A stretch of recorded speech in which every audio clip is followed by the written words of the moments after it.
Okay, we are now recording, and Dale, at your convenience, if you'd like to gavel us in. Okay, the Board of Athletic Trainers meeting is convening at 9:02 a.m. on February 7th, 2024.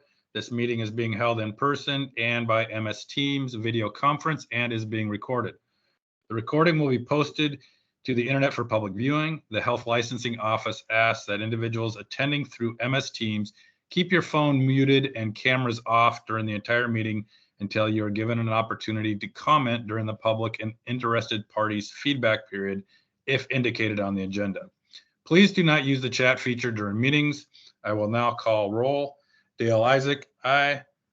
Haley Hay. Absent. Kin Takanaka.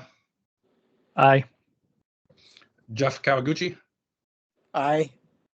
Members, when you wish to speak, please state your last name for the record. Board members are asked to not use the chat feature during meetings. Public members wishing to speak must first sign in on the roster sheet available. For public members on MS Teams, please email Carrie Edwards at carrie.edwards@oha.oregon.gov and provide your first and last name. Public and interested parties feedback may be heard during the public interested parties feedback period if indicated on the agenda. Everyone is asked to use appropriate language, manners, and protocols when conducting board business. The meeting is called to order. Fantastic. Thank you very much, Dale. For the record, this is Ann Thompson. I'm a policy analyst with the Health Licensing Office. Our director, Bob Bothwell, could not be with us today, so I will be trying to drive the bus. Before we get going, I would like to make a note. The executive session and vote at number 5 and 6 on the agenda have been tabled for this meeting, as that case was not ready to bring before the board. So I am suggesting we amend the agenda to keep 1, 2, and 3, 4, and 7, which will become item 5. So if that is acceptable to the members of the board and the chair, I need a motion, a second, and a roll call vote to accept the amended agenda. Go ahead. Go ahead, Ken. This is Ken Takanaka. I make a motion agenda. Thank you. This is Jeff Kawaguchi. I second. Excellent. Okay. Hey, a motion has been made to make an amendment to the agenda. So I will call each member's name. This is Dale Isaac. I vote to amend. Jeff Kawaguchi. I approve. Aye. And Ken Takanaka. And I approve. Okay. So the motion has been approved. Excellent. Thank you all so very much. So we'll go right into the director's report. What we have in front of you is a Board of Athletic Trainers memo where everybody is. Dale, our current chair, is on his second term, and he is good through 4/20 of 2025. Cannot reappoint. Jeff, you are on your first term. You can reappoint. Your tenure goes through 3/26/27. Ken, you're on your first term, 8/29/26. We have recently received an email that Christian Stowell has resigned from the board. So this was prepared just as that resignation came through. So we'll be trying to recruit a physician. That's usually a very difficult job to do, but Derek Foltz will be reaching out. And Haley Hay is on her second term, and she's good through October of 2027 and cannot reappoint. But right now we do have 4 members, and that is great. When you have a 5-member board, we would need to have 3 to conduct board business, which we have today. So if anybody drops off the call, has to leave, we have to stop, okay? Because we're just at quorum. Any questions on board recruitment? Nope. Okay, this is going to go really quickly today. So licensing and fiscal, if you're following along, we're looking at the board report. And license issued, fiscal year 22, fiscal year 23, and fiscal year 24. I have to remind board members of this. The state year is not like the typical year that goes January to December. This goes from July 1 to the following June 30th. So it's like a sliced in half, which is why we do have fiscal 1, 2, and 3 in fiscal year 24, but we haven't hit 4 yet. Okay, so license issued during that period, 22, 23, 24, we have 146. On the next one, licenses renewed, you'll see that the online renewals vastly outpace the paper renewals, and that's great. We give people a discount for renewing online because it's less staff time. It's just easier and simpler. So we have 975 renewals in the same fiscal year period. Licenses by age and gender. You can see from the fever chart that this is a young profession. We still have somebody licensed in the 74 to 81 age group. We don't know if they're practicing, but they are maintaining their license. But again, very, very young profession and some healthy numbers. License volume trend reflects the same thing, only it shows kind of average number of licenses over time. We are growing a little bit, but staying fairly steady in the 400 range. And we get to your finances, which are very healthy. You finished when this information was pulled, you had 462,000 in your balance. Again, we have offered discounts for various things. If we're going to keep an eye on this, our goal is to keep the revenue and expenditures really close, which they are if you look backwards. If you have a case and it goes, everything the government does can be appealed. And if they want to go before an administrative law judge and continue to appeal, that number would disappear really quickly. I mean, even though our partners at the DOJ give us great rates, legal fees add up. So that's a really nice balance. If it continues to grow, we would look at maybe additional ways to offer reductions or discounts to bring that more in line, because we don't want you to be the bank of athletic trainers, right? But you got to have a cushion in case you get a case. Any questions? Nope. Is there a number, Anne? Is there, like, once the ending cash balance reaches a certain point, that's when we start looking at that? That's a really great question. Every board is different. A cushion for cosmetology with tens of thousands of licensees might look very different than a cushion for a small, stable licensee base. What we would do is we're in the process of recruiting for a fiscal analyst who is somebody in-house who knows the way we work, who knows how our cases go, and can kind of right size each board because the amount doesn't match. Some boards, like our midwife board, the cases are very involved. They're very expensive. They're about $500,000 in the hole. They've never managed to get a balance. So that's something that we would work with our fiscal people and say, okay, knowing what you know, the licensees, the risk associated with this profession, the cases we've had, how ugly the cases have gotten, what's right sized? And we're always watching that. And that's something that I continue to ask our director, at what point are we comfortable? And I think that this case that we're seeing right now, once that goes through, would give us, because you guys don't have a lot of cases. Your licensees generally comply with laws and rules. We don't have a lot of, rampant cowboy behavior that might lead us to want a bigger cushion. You don't have a lot of cases. So that's something that we'll probably look at this summer and see if there's something else we can do. Does that make sense? It's kind of a feel. And also you look at the past. How bad were your cases? Did they go to hearing? What was the cost on that? And we'll look at our current cases and say, could any of these go nuclear? If that makes sense to you. So it's something we'll definitely keep an eye on. Does anybody have any other questions about the money? No?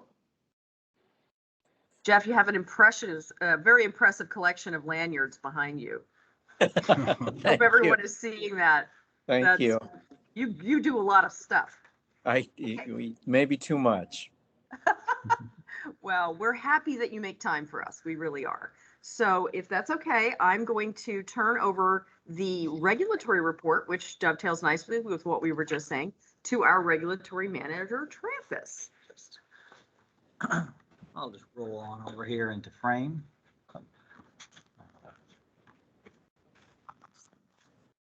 Cameras are not cooperating today. Sure, there's one. There we go. That's kind Thank you, Yeah. Trampus. Hi, everybody. I'm Trampus Sheck. I'm the interim regulatory manager for the Health Licensing Office. I'm here to talk about the regulatory report. It is,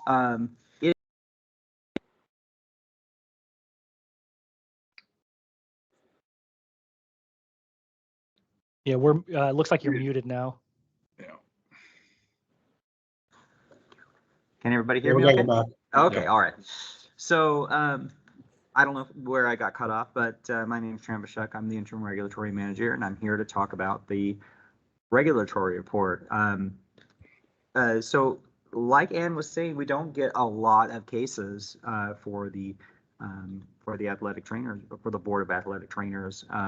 In this situation, we have 2 open cases. These were the cases that we were going to bring to this meeting. Unfortunately, didn't quite make it, but so they are technically on the open list, but they were, for all intents and purposes, the investigation is done. We were just in kind of the back end to bring them to you to review. So, for this last biennium, we had 3 cases come in, and the 2 that you see are open. So we've closed one of them. Over on the complaint by type, you can see that we have 2 different types. And I think that if we had more bienniums showing, you would still see these 2 main types on this report. License concerns and services provided. Most of our complaints for this group are actually licensing, where somebody is using the title or something like that, where they're not supposed to be.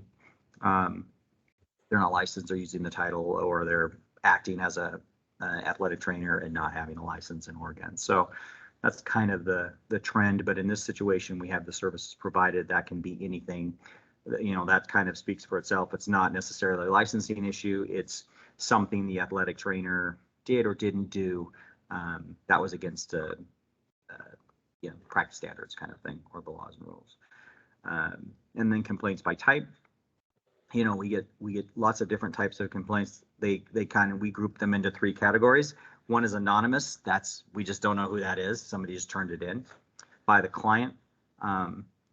Not very common with this board, but some boards have a higher by client. That's basically the kind of what it says. The client, the person who is receiving the services, made the complaint.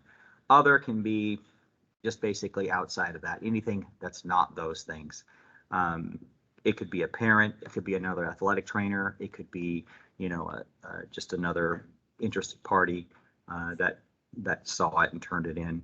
This group is actually probably higher in that other category. It's usually a third party that sends it in. This can also actually include self-reporters, people that mandatory self-reported. I don't know if there's a specific category for that on this report. So, but that's the report in overview. Did anybody have any questions about cases or the regulatory process or this report or anything? No? Okay, I'll turn it back over to Ann. Thank you, everybody. So this meeting was going to go really quickly, and it is. So if there's no questions on the regulatory, we go on to public interested parties feedback. Carrie, do we have anyone on the line? Nope. So we don't have to do that. No. So we are going to go to other board business. The thing, and think about what you might want to see. We can definitely look at your finances for your next meeting. That would be the full board meeting. If we got you together just to review cases, we wouldn't have the reports and all that furniture. But I can look at your finances. Hopefully our fiscal analyst will be on board and be able to have something to bring you in the fall. The other thing I forgot to mention under director's report is we are currently in the legislative session. Short session started Monday. We were already looking at legislative concepts that were swirling around sort of midweek, end of the week. I went through, we didn't have nearly as many bills as we normally do, even on a short session. I mean, sometimes they're just reams of them. I didn't see, they try to limit the depth and breadth of the short session because again, it's a 6-week avalanche just running downhill, and they try to save fiscal adjustments and tweaking to programs. There's a couple of things that would affect the health licensing office. One is the introduction of a new program, which kind of runs counter to what I just said. Licensing dental laboratories that make oral products for dentists. And the idea behind it is that sometimes they get an appliance or a piece and they have no idea what went into it, the chemicals, how it was used. And this is mainly to encourage, also force laboratories to reveal what they're using in these products so that dentists or perhaps denturists would know if there's any potential for allergies, reactions, and just to make sure that the quality of materials are there. That's the idea behind that. So that would be a new program for us. And there's some other tweaks to some other programs that might come this way, but I didn't see anything necessarily that would affect athletic trainers. There wasn't any concept that went through changing your scope or any environments that you might be working in or anything like that. Did you have any questions about the legislative session or Ken? I thought I saw a bubble come above Yeah. you. Yeah. Could you, I'm not, super familiar with like legislative short sessions and things of that nature, but I feel like it would be helpful if you could give me maybe a rundown of how that comes to pass. I mean, you mentioned that there's nothing in there about adjustments to scope of practice or practice environments, things of that nature. How does that actually get, how does it get onto this short session, if you will? Fantastic. Great questions. I love Civics 101 because school didn't teach us anything, right? Anybody in Oregon can introduce a bill. Well, it starts out as a legislative concept. I'll say LC. We have our acronyms. You have yours. And a legislative concept is an idea that an association, a business, a person, anyone says there's an issue that can only be solved with legislation. Helps Oregon, helps the people in Oregon, does something, solves a problem. And then they would go to a legislator, and legislators can only carry so many concepts per session. A long session, which goes for months, the allotment is much higher because the idea is the more bills, the more meetings, the more discussion, the more back and forth over them that they can have. And that's months long. That's the odd number years. We just had one in 23. This is the short session that is only about 6 weeks, and it aims to tweak, make adjustments to existing bills. But legislature sometimes comes out with bigger concepts. This particular session, there's a lot of housing and behavioral health issues that's very high on the governor's priority list. Land use, affordable housing, those kinds of things. So whether it's the governor or the guy that runs the feed store, you go to a legislator, you said, I have this concept. You talk it out, and if they agree to carry that for you, your concept would go to legislative council, which is sort of an in-house legal unit that crafts bills using if you've ever seen a bill, you see the numbers on the left-hand side. They make sure if it's new, they mark it as new. If it's fixing or making adjustments to a current one, there's a style that you can learn to read it with. Plain type is left alone, bold is new, italic is coming out. So they might add a license type or they might change something, and then the legislative process begins. It is usually the bills are introduced either on the House side or the Senate side, depending on who's carrying it. Is it a senator carrying it or a House representative? And then it begins, the discussion begins. It has to be scheduled by certain times for a work session, which is the legislators discussing it, the pros, the cons, what are we trying to fix? Is this getting us there? There are public hearings where proponents or opponents of the bill can either submit writing or they can appear in the chamber and you can actually go on, the legislature's great. about Granicus, and they have live meetings, and then they have recorded meetings where you can go in and see the testimony. Each bill will have drop downs where it is in the process, any attached testimony. As it goes through, people can introduce amendments, which is, okay, we couldn't agree on 10 hours for this particular thing. What about 8? Or here's some adjustments that have come out of the discussions. Happens very quickly on the short session. I mean, those amendments are just coming. And as it goes through, it gets voted through. Yes, let's pass with a do pass recommendation. It goes through all the committees. Starts out in the one that would be appropriate, like healthcare or ways and means if it's money, you know, and then it makes it to the House floor and they do a vote. Okay, do pass, that everybody votes and side, wherever that was. If it started in the House, it goes to the Senate. Starts in the Senate, comes over to the House. And the whole thing begins again. It gets introduced, it gets discussed. Now, if one side of the equation makes substantial changes, you know, maybe there was an adjustment and they decided that a high school diploma isn't enough. We're going to say a master's degree for this particular profession or whatever it is. That's a major change. If there's a major change on amendments, it has to go back to the original side because everybody has to look at the same stuff, right? And then it has to go back through the House. Now, the idea that something might get adjusted and bounce to the other side in a short session is unlikely. It's possible because there's just not enough time. When you think, and bills have to be scheduled and have to hit certain marks along the way in order to stay alive. If they don't make certain marks, they don't get scheduled, they don't get picked up, they don't meet all the necessary criteria to make it through the process, they're what's called dead. They just stop, the process stalls. Sometimes bills go into committees and they never come out. They aren't passed through. We've had bills stop because of technicality. Somebody forgot to put it on somebody's desk, so it didn't get scheduled in time, and thus it's dead. Now, in long sessions, there are these rising from the dead things that can happen, these zombie bills, where at the end, I'm sure you guys have all heard the expression Christmas tree bill, where there's like these concepts out there floating around that didn't really make it. If the concepts fit what's called the relating to clause, every bill has like relating to ways and means, relating to healthcare.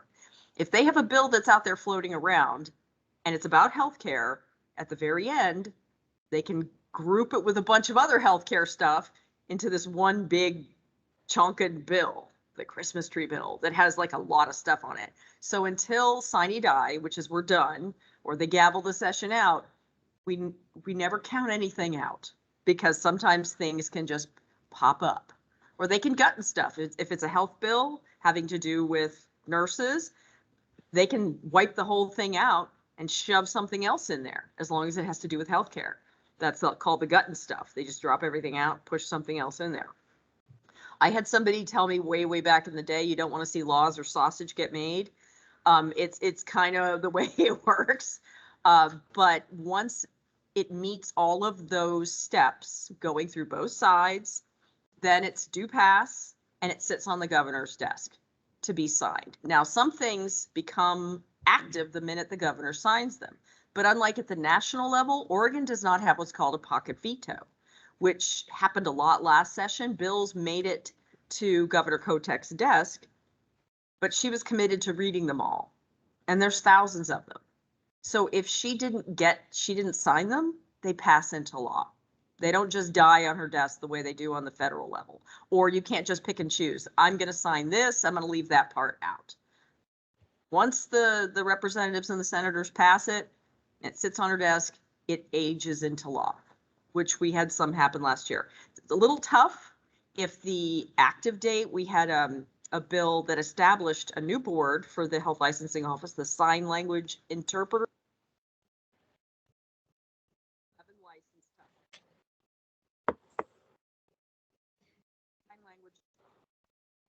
Oh, and we lost audio, I think.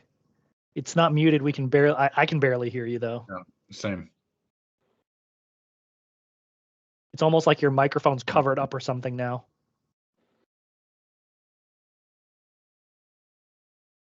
Is that we hear you faintly and then we won't hear you at all. Yeah.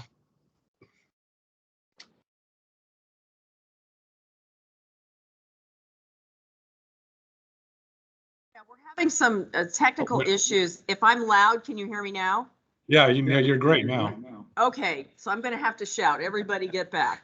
So, so while shouting, speaking from the diaphragm, once the bill goes to both sides of the House and lands on the governor's desk for a signature, if the governor signs it, or when they sign it, sometimes things go into effect the minute that she signs it. If she doesn't sign it, it doesn't go away. It ages into law. So if it's sitting there, and we had this happen last session, she didn't sign the bill that created the Sign Language Interpreters Board, it just sort of aged into being. And the downside for us is we have effective dates. The Sign Language Interpreter Board's 6 license types had to be on the road by January 1st, 2026. Well, if it doesn't age into being until July, that doesn't give us a lot of time to make this happen. So we are watching effective dates. Again, the longer session, there's more discussion, there's more robust debate on things. The short session, I mean, they'll gavel something in and out so quickly. And I mean, you know, the last session, we had some lawmakers who left for about 6 weeks, and they came back at the 11th hour and they gavelled through hundreds of bills with little or no discussion.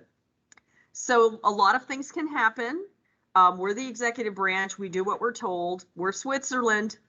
We don't have an opinion, but sometimes it does make some concepts they put through a little difficult to put in place in a thoughtful way. Ken, does that help you with the process? Substantial. Out, you call me, we can do this. It's the Oregon legislature is very transparent. Again, everything is, they're allowing people to testify from the old COVID days via teleconference. You know, you can submit testimony. The important thing as a board member to remember, if you see a bill you want to support or you want to say you don't agree with, it's important as a board member to go forth and tell them what hat you're wearing when you're testifying. Yes, I am a member of the board of athletic trainers, but here today I am testifying as a parent or as a healthcare practitioner, or that way they know you're not speaking on behalf of the board and you're not carrying that group with you. You're there as an individual, and there's no problem with that. Just let them know what hat you're wearing. And is that a good disclosure to make if I just get like called for jury duty or something, even if the case has nothing to do with that, just to say I serve on this board? Transparency is never an issue. They always say it's not the crime, it's the cover up. You know, I think that if you are in a position to protect your integrity as a healthcare practitioner, or if you want to be completely transparent, giving information that allows others to make decisions of whether you want to sit on that jury, or just say, hey, just so that you know, I am a member of X or Y, but I'm here as my capacity as a citizen of Polk County or Marion County. Hey, that there's nothing wrong with that, and it shows a certain transparency and integrity that Oregonians really appreciate. They like frugality, they like transparency, and they like inclusiveness. And anything that helps that is going to help somebody on the other side make a decision, because if the case has something to do with a personal trainer, they can say, oh, all right, well, you have certain experience and skill sets, but you're not here as an expert witness, or it just lets them know all the hats that you have. So in case there's a conflict, they can make a decision. Okay, so any other board business other than the finances? Is there anything that you want me to get for you for the next meeting, or I can just keep you appraised of this case when it might come ready? Yeah, no, that sounds good. I do have a question regarding the replacement of Christian. What role does the health licensing office take in recruiting for that? Is it typically just word of mouth by athletic trainers that have team physicians that they recommend that they apply for it. So going forward, as you mentioned, it's often difficult to find an MD to kind of take part of the board. So how can we help with that? And then what's the process? Indeed, all good points. Ultimately, the governor's office decides who gets appointed. But we will send out gov delivery blasts to licensing bases saying, hey, we're looking for this. If you know anybody, Derek, our executive assistant for Bob, has a lot of great relationships with associations. But if you know of somebody, a lot of our public members come because they knew somebody, right? If you have somebody who's interested, now that the application process goes through Workday, which anyone who's touched Workday knows that it's not always intuitive or easy to navigate. That is where Derek comes in, and he can help them with the process. And then what we do, if we get some names, we'll run them through our database, make sure they don't have any, if they're licensees, outstanding disciplinary actions or anything like that.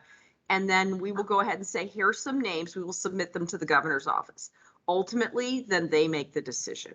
And they tell us when the person is appointed, when they start, what position they're filling.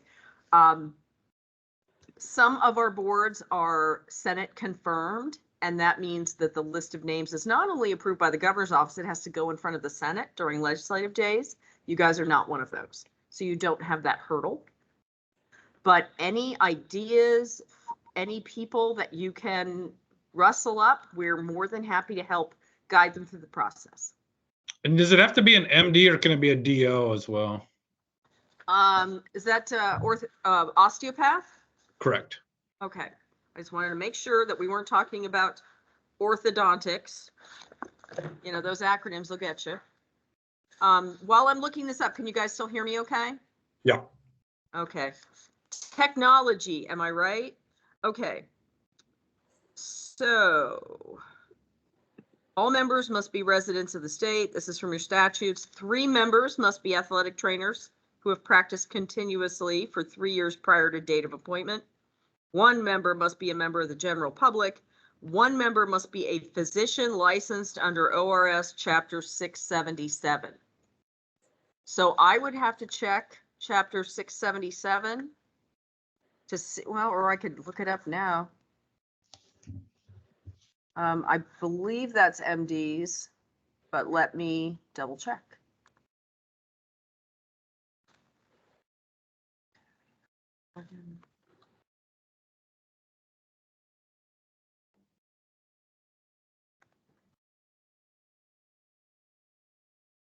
Okay, regulation of medicine, podiatry, and acupuncture.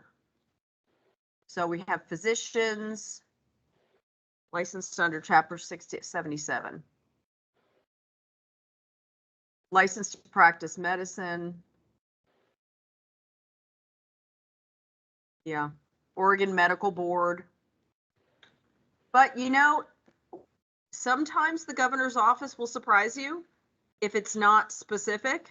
You know, if you have somebody that meets that criteria who is licensed under 677, the governor's office might give you the blessing. Okay. Yeah. So when our original bill was written, there weren't as many DOs in the state that were practicing as team physicians. And, you know, in the last probably 5 to 10 years, I think Ken and Jeff would agree that we've seen a lot more DOs as team physicians that have an idea what athletic trainers do. So I think, you know, if we can get a DO or an MD, either or would be great. Well, do you know if DOs are licensed by the medical board? I believe so. Okay, well, if they're licensed under the Chapter 677, which is the regulation of medicine, podiatry, and acupuncture, if they're licensed under there and they can show that and they're in good standing, I can't say it's a total go because I'm not an attorney, and the governor's office often has their own opinions about things. But I say, you know, bring it on, because getting public members and getting MDs away from their patients, and the work they have to do can be very, very difficult. So.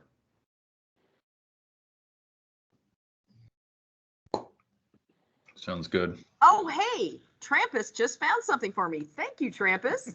Physician means a person who holds a degree of Doctor of Medicine or Doctor of Osteopathic Medicine, or a person who holds a degree as a Doctor in Podiatric Medicine. If the context in which physician is used does not authorize or require the person to practice outside of the scope of the practice of a license issued under 677. So, hey, thank you, Trampus. So DOs are fine. Okay. Any other questions about the legislative process, HLO, anything else? No? No. We all good? Okay. Well, if you think of anything between now and either our next meeting, which could just be cases, or later on, if something occurs to you, you're in the shower and you have a brilliant idea, just send it to me. And you want to add it to the agenda, I can do it for you. It's not a problem. And I'm here if you have a question as a board member or anything else, we're always here to help you. So just give us a call and we'll help you out. We good? Sounds good. You can still hear me? That's good. Yep. So sorry about these technical issues. Okay, well, if we're all set, Dale, you can gavel us out. Okay. The Board of Athletic Trainers meeting is adjourned at 9:39 a.m. Wonderful. Thank you all so very much for making time for us, and we'll talk to you soon. Thanks, Ann.